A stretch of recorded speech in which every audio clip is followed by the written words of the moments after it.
What's up, everybody? Rich Marks the Spot here. Want to do a bullet list of things to go over. First, I want to welcome everyone to my channel. And first, I should explain what my channel is. It's basically an external hard drive. I've been posting about 280 videos, I think, since, I believe, 2014. And with no real purpose the only purpose really has been is like, this is my external hard drive. When I create something, I throw it on YouTube and I make it public, and it kind of just keeps a Rolodex of my videos that I've been creating over the years, mostly to entertain myself, one, and then my friends, never with the intent to entertain you, the whole YouTube community. Something I might explore in the future, but right now I'm not.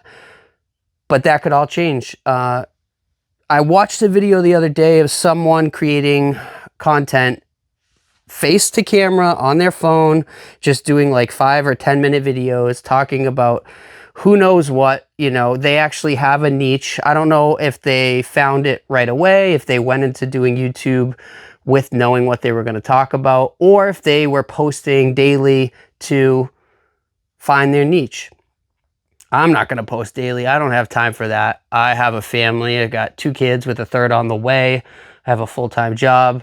Like I said, YouTube has been more of an external hard drive for me just to save videos. And lately, I've been doing some live streaming because I wanted to learn how to do live streaming. OBS software was something I never used before that I started to research, downloaded it for free, and then started to connect different screens. And that's when I said, oh, if I'm going to learn how to do this, what am I going to do live? And I created Avant Basement Garden, which is my basement show here. Usually have my desk set up right around here.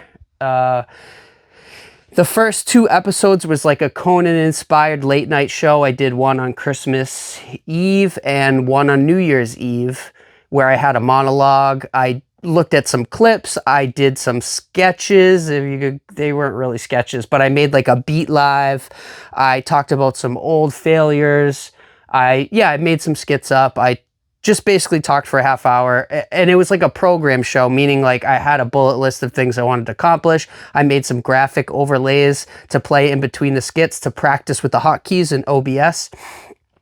And then episode 3 and 4 was using ChatGPT to prompt me what to do for the show. And I actually had a bunch of old music that I made a long time ago, mostly funny beats, like, you know, the beats that you make or the songs you make that you go back and you and your buddy listen to in the car and you just die laughing because they're so either corny or secretly they're kind of good, but you're like, oh, this could be on a commercial or this could be a viral TikTok sound. So I took all those old beats, about 10 for each show, and I inputted them into ChatGPT. And ChatGPT spit out like a fake 90s radio show. And they ended up titling me DJ Richie Static, because I also put in richmarksthespot.com as like a reference for ChatGPT. But yeah, they would like and then I would, during the show live, I would like be asking ChatGPT in between the songs, like, oh, make up a fake caller, tell me some fake weather, give me some fake promos. And the character I didn't really develop. I should have practiced the character before, but that's kind of how I create often. And that's the Rich Marks the Spot vibe, is I don't really try to plan before I create, you know, maybe sometimes with videos, but most of my stuff has been pretty improv based. I shouldn't say that, because like the first project I ever made was a video called Allergy to Cubicles about a guy named Joey who's sick, and he goes to a weird doctor who prescribes him more vintage thrifting. And that video was meant to be played on repeat in a loop without audio in a vintage clothing store called Allergy to Cubicles in the corner on a CRT TV. And also they had like an old Nintendo. So like people would be shopping and that VHS, you know, style video would be playing, and it was the owner who acted as Joey in the movie. So that was my first experience making any type of video. I rented the camera from Fitchburg State College, and scripted up I scripted out the whole thing, and I got a couple people together, and over the course of a day, we went and filmed it. No, everything was on auto. The audio came straight from the camera. I didn't even have a microphone. So think of like auto white balance adjusting up and adjusting down the whole time, trying to cut in between so it looks fluid.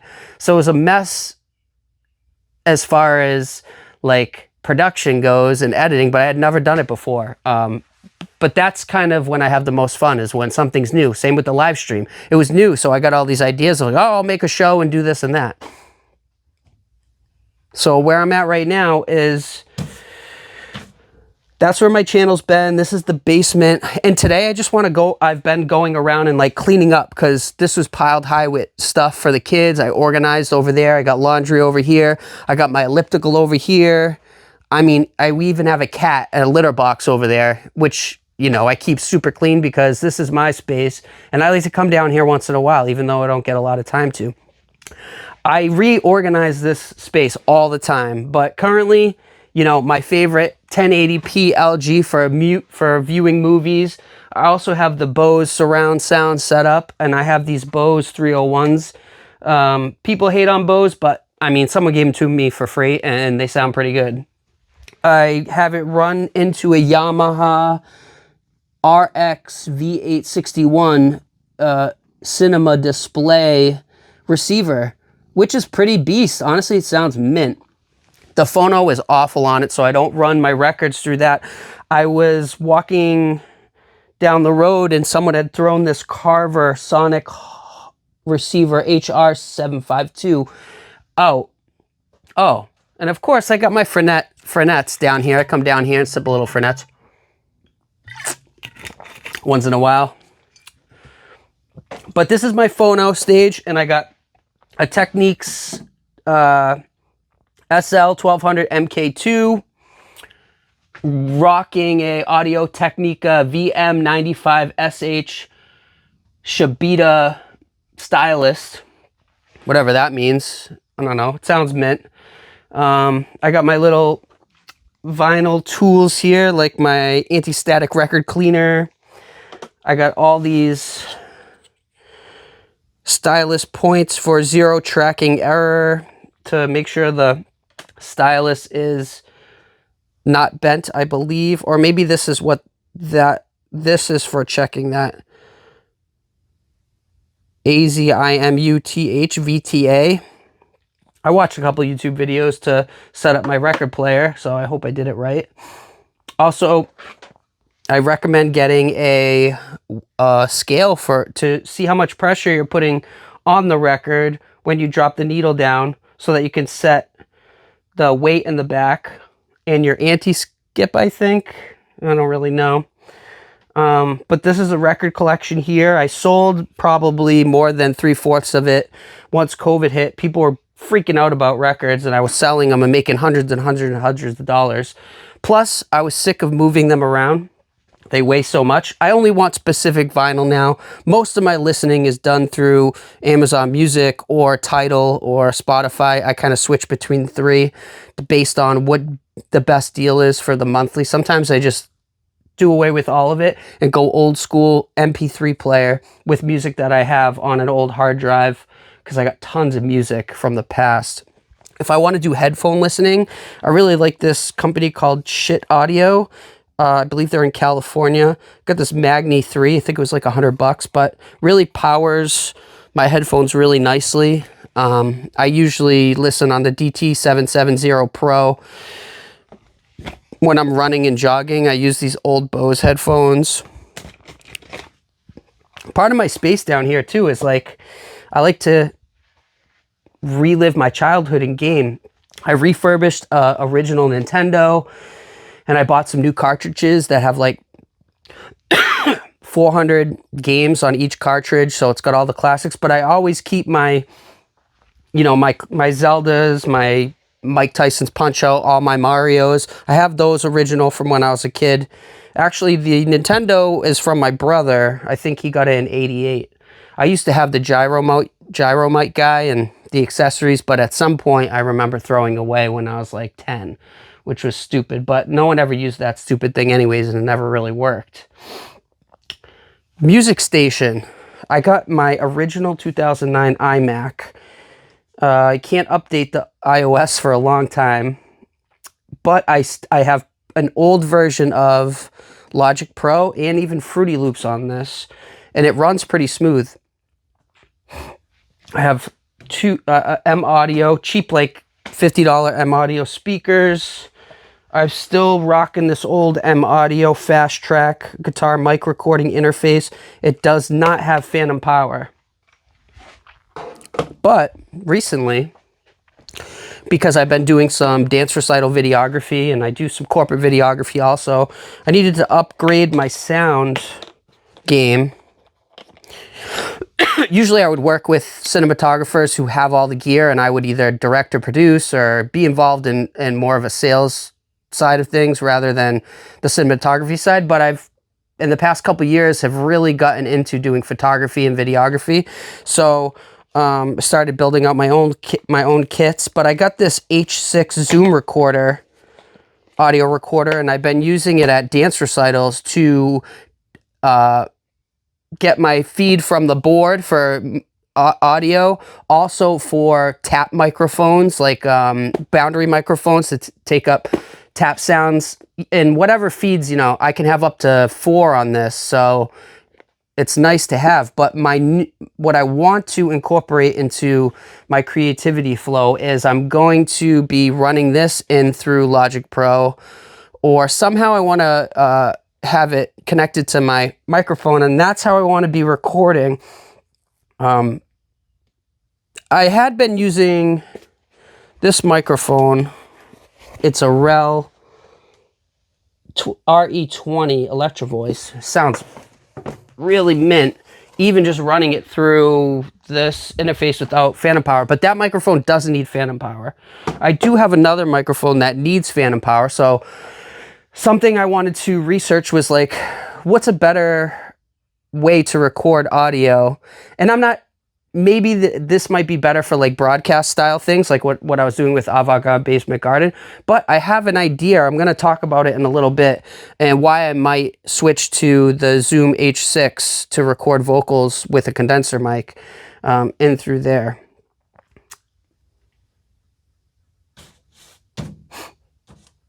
So future videos, I think I want to do more style of videos like this. This is super quick and a lot easier. I think the challenge with making these style videos is, 1, finding a niche. What are you going to talk about? And 2, having enough information to talk about for 5 or 10 minutes. Especially if you don't know what to talk about, which I haven't really thought about it yet.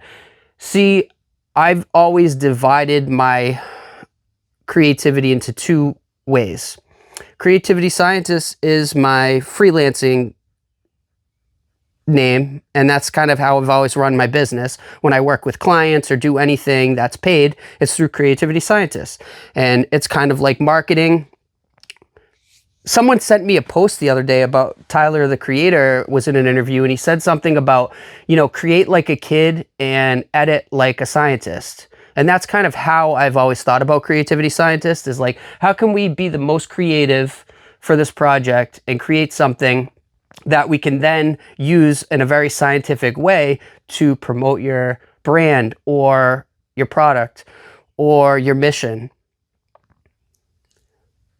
But the other side of me is always been, I've been an avant-garde creator. And I say avant-garde because it's very improv-like creation. It's come up with an idea and then deliver on that idea without thinking too much into it. And that's kind of where my sweet spot for fun is. Same with that Allergy to Cubicles video. After that video was done, I had the desire to make a mission-based video, and that was called Hollywood Street Movie.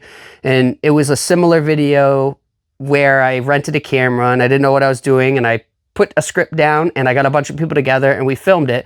And it was about Warthan Barry, a drug addict who lived in Worcester. He was an architect, and right as the film starts, he goes into a drug coma or an overdose, and we used earthworms as the drug instead of, you know, we wanted it to be surreal. So he does the earthworms, he goes into an overdose, and the whole movie is his overdose. It's like a bad dream. And then when he wakes up at the end, he wants to be clean. And then, you know, as I started to make videos, I would always try to make it a little better. Things changed when I started working at a digital agency called Votary Films. Back then it was Votary Media, and then it changed to Votary Films. So being surrounded by all these really great filmmakers, and I was doing sales at the time. And then I wanted to transition into marketing away from the sales because I always had a real passion for creating. And that's when I started to create more for, you know, myself and clients, but without no real direction. And that's what Rich Marks the Spot was, is my experimental blog. It's my experimental way to create or paint or draw. It can be any type of medium, even music. I love making music, but in the avant-garde space, some of my music is very abstract and very random, as well as like, I always loved making little jingles and, you know, to make my friends laugh. It made me laugh too. And at some point, when I was a waiter in Worcester, I started hanging out with some people who were really into poetry. I mean, they were writing poetry and they were rapping and they were making music, you know, super low key. And I was like, hey, you know, I make beats, right? And they're like, oh, word? And I was like, yeah, come chill, we'll play some beats. And that's when I started to get into writing more. I was like, I want to try to write things for, you know, the people that are hanging out with me, because I come from a performance, a little history about myself. I played sports when I was younger, and then in 6th grade I did a play because my sisters were in a play and I was waiting for them every day. And the director kept bringing me and being like, can you stand here? Can you stand here? We need a guy for here. And she slowly got me integrated into, sorry, I'm a little, and I was cleaning down here, so it was kind of dusty, but it's getting to where it needs to be. Long story short, she got me really interested into the arts. I started doing a summer camp, which was not just singing and acting, it was dancing, which was a total culture shock to me. I remember the first thing she had me do, a guy broke his arm and couldn't do a dance competition. So she's like, I need you to fill in. It's pretty similar to the play you did. And I was like, all right, cool. When I got there, it was just a bunch of girls in leotards and they were in a dance class. And I was like, this isn't like acting and singing. But she said, can you do any tricks? And I was like, oh yeah, I could do a cartwheel or something, or a back handspring or something.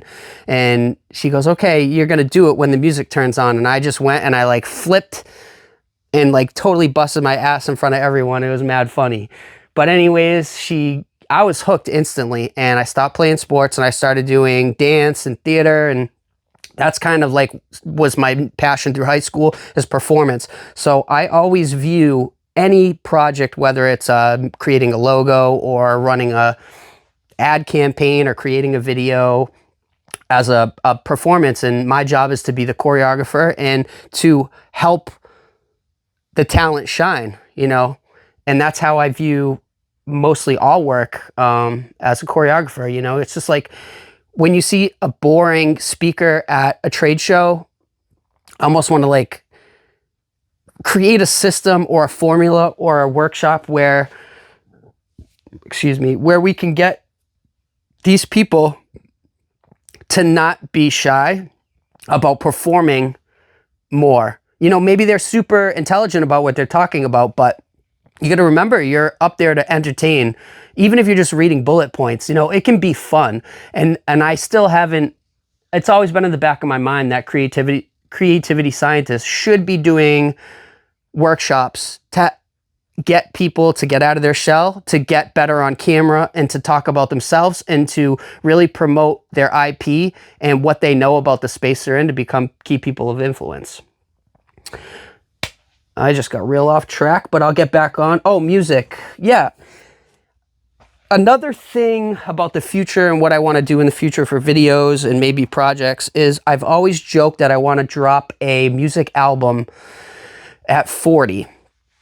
But not in the past, I've made albums of like instrumentals, but I'm not a good singer. I'm not a good rapper.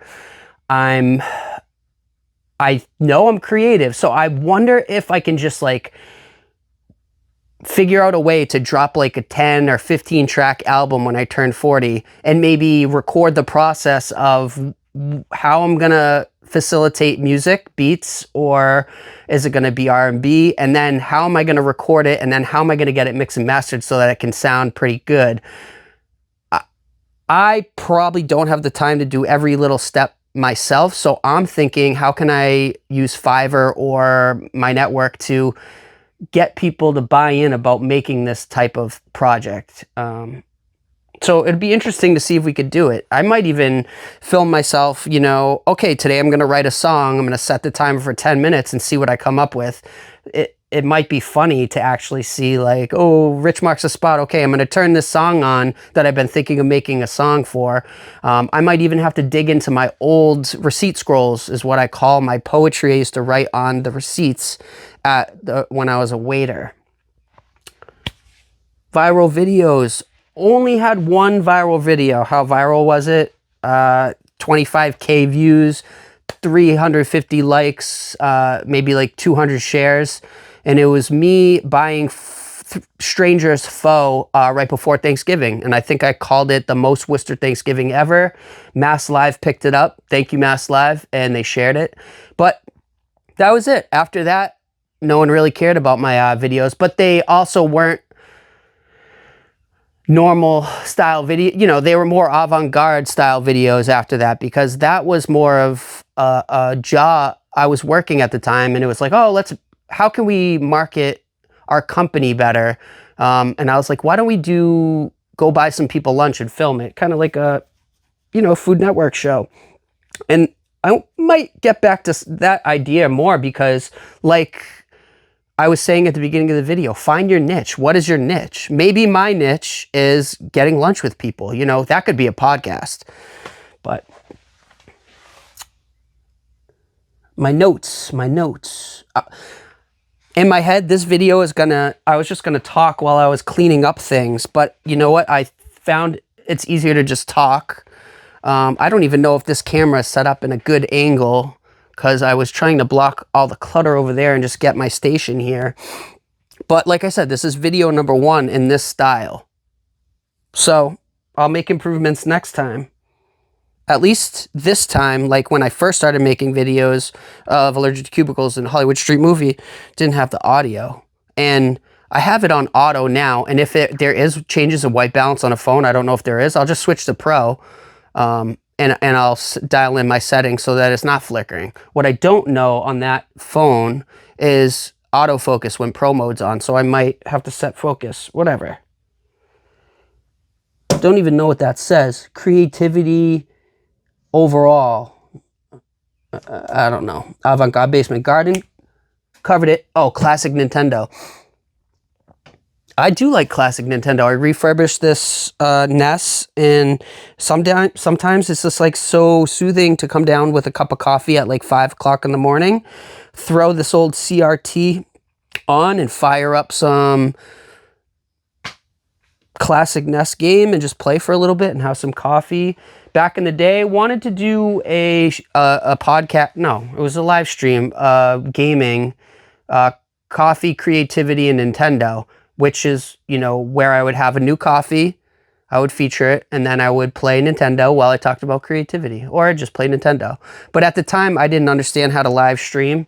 I just put my phone in the back of me, and I recorded the TV. But now I have the ability to record my CRT out into HDMI or a capture card. So I'd be able to do like a, you know, set my camera up, 2 cameras up if I wanted. I could set this up and I could actually do a real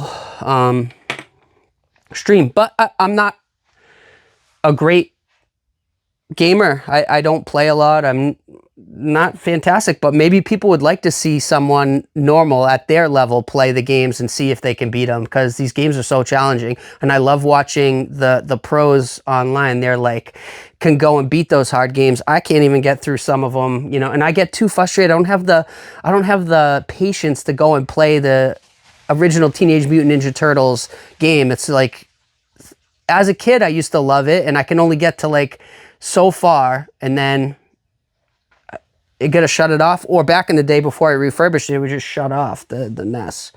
I talked about my work history, my record collection, my past videos. I think that's good for this first video. My goal today for this video is actually to come down and keep organizing. I wanted to... I bought an Xbox and it just sits, it never gets played. So another goal I had was to set it up and to... Look, I even got a feed for my Ethernet cable here. I was gonna... For that quick connect, maybe I gotta get Fortnite. So I played the Battle Royale. It was pretty fun, but then I heard someone talking about Fortnite. Oh, Lex Friedman podcast, the guy who built Unreal Engine. Heard him talking about Fortnite.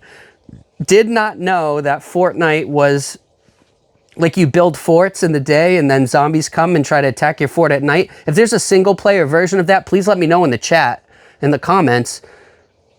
I want it. That sounds fun to me. Like I would do that. Also Minecraft. My son is 4 and he talks about Minecraft all the time. We don't let him play Minecraft. I don't know. He learns it at preschool, but I'm like, I remember my roommate, Miles, you know who you are. My son's name is Miles also, but my old roommate is Miles. He lives in Savannah, Georgia still. He works for Nine Line, I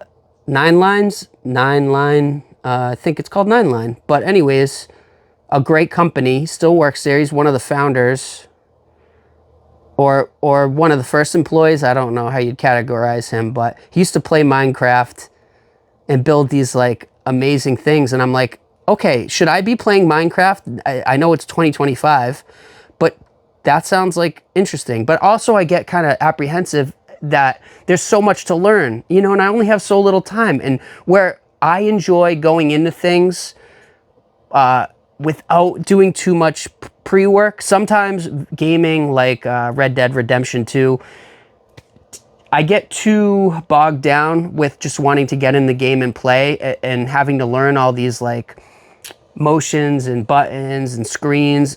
It overwhelms me and I don't have the attention span, so I often just get away from it. So yeah, my name is Rich. Rich marks the spot. That's the nickname. That's the channel name. I don't really know what the direction of the channel is. Hey, give me some ideas in the comments. And please, hit a like, hit a subscribe. I mean, follow me. The journey's just starting now. Well, it started a long time ago, but if you get in my, watch some past videos, you know, I hope you like some, but it's going to be all over the place. I don't know. Maybe it's better to just start with these videos and see if people dig getting to know me and getting to get in the basement in the creative space. So I'll end it there. My phone is pretty low on batteries. I can't see if it's still recording. I was like, should I just do like really low resolution? And then I bumped it up to Ultra HD and I was like, 20% left, we should be good. So I hope it's still recording. If not, I'm going to feel really dumb, but I will just keep it moving. What else can I talk about? I think we got some next steps. We got some Nintendo. I'm going to finish organizing the little space here. Check out Avant Basement Garden. There's a couple live, and then there was a couple that I didn't want to pay for the streaming monthly to go live on all that, IG, Facebook, YouTube. So I just hit record, and then I uploaded the video. You know, because sometimes prolific over perfect, and that's life. You know what I'm saying? Does anybody resonate with this? Am I just talking into the void? Is someone going to find this video in 20 years or like my kids' friends and they're going to be like, bro, your dad was on like some acid and mushroom basement talk, when in fact, I don't smoke. I don't smoke weed. I don't really drink except for my Fernettes, but I've had that for like 3 years. There's probably mold in it. I try to exercise. So, and they're going to look at this video and be like, yo, I don't believe anything he's saying. But yeah, let's do it. This was actually not bad. I kind of enjoyed it, honestly. So I'm going to end it. I've been rambling on. I need to figure out my command code for record and stop recording on the Samsung, because now I have to walk towards my camera, and it's that awkward walk towards camera to hit end, and I'm not going to go and upload the, I guess I could upload the video in Premiere Pro and do a quick export, but that's like cutting into my just create time. Like, it's nice to just hit record and then upload, but there's, you know, times where in the past I'd never done that. I've always gotten really involved in the editing and like, oh, I got to make a video, it's got to be super polished, and you know, I want to get my camera set up and all my lighting. And Avant Basement Garden's probably the best cinematography that I've like done outside of like professional work, where I like took some time and effort to build out my little set down here. And it was super fun. I would like to do more Avant Basement Garden, and there's no format. Like, I was thinking of the next one, episode 5 could just be me reading from my journal, because I have some travel journals and I haven't revisited them in so long. I thought, but that's like super boring. It's more for me. It's like recording my story, and maybe people would like to see it, but I think it'd be interesting to have for, you know, hopefully YouTube's around in 50 years. I think it will be. And imagine if that video is still available. Be interesting. You know, you see people, oh, they make a video and then they post it 6 months out so that they can like look back and see where they are. We could do an Avant Basement Garden like that. I've had ideas of like just doing a really long format from start to finish of a beat, and then maybe make it like a funny commercial style beat where it's like only going to be 30 or 40 second, and writing a jingle and doing like, okay, I'm going to start, I'm going to finish the beat, I'm going to get the microphone set up, I'm going to make a jingle on the spot. You know, it could take 30 minutes, it could take 3 hours. That could be an idea. Please share ideas down in the comments. Subscribe and like. Yo, for your boy, get me some more. I got 100 subscribers or 102 subscribers. Mostly friends have been like, bro, you don't subscribe to my channel? These videos are for you. And they're like, whoa, your channel's off the rails, dude. And I was like, yeah, man, don't share this with your friends, please. And they're like, oh, we won't. But check out, I hope what the video gets recommended is Hipster Hobbit Christmas Comment. That was a wild video. All right, thanks. Peace. Appreciate you. I'm back at it. Awkward walk to the cam.